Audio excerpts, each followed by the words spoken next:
Olá, pessoal. Eu venho aqui mostrar para vocês, né? Ó o fogo. Meu esposo acendeu esse fogo aqui para nós assar milho. Assar o milho na palha aqui do lado de fora. Igual em festa de São João, né? Aí em festa de São João acende aquele fogo, assa milho e tudo. Não é São João, mas aí tá aqui meus filhos, minhas filhas, né? Meu genro, minha neta, eu, meu esposo. E assando milho. Mostra aí, meu bem, um milho aí. Pega aí um. Que agora tá quente. Olha, Aí, ó. olha, Ó. pessoal. Assado na Milho. palha. Eu já mostrei pra vocês uma vez, né? Lá no fogão a lenha.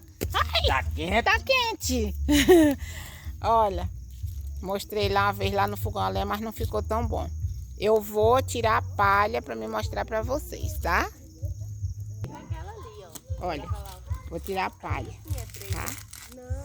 Ai, tá quente, pessoal. Não sei se dá pra ver a fumacinha aí do vídeo.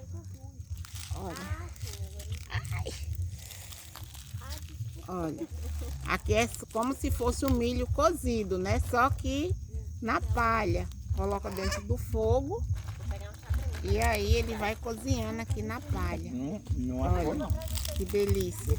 Ó. Tá muito, muito quente. Socorro! Olha aqui, ó. É isso, pessoal. Se vocês nunca comeram milho assim, vocês tiverem a oportunidade de assar um milho na palha para comer, não perca, tá? A oportunidade, porque é muito saboroso, viu? É isso, pessoal. Se vocês gostaram do vídeo, curta, compartilha, comenta e inscreve no canal, tá? Beijo no coração de todos.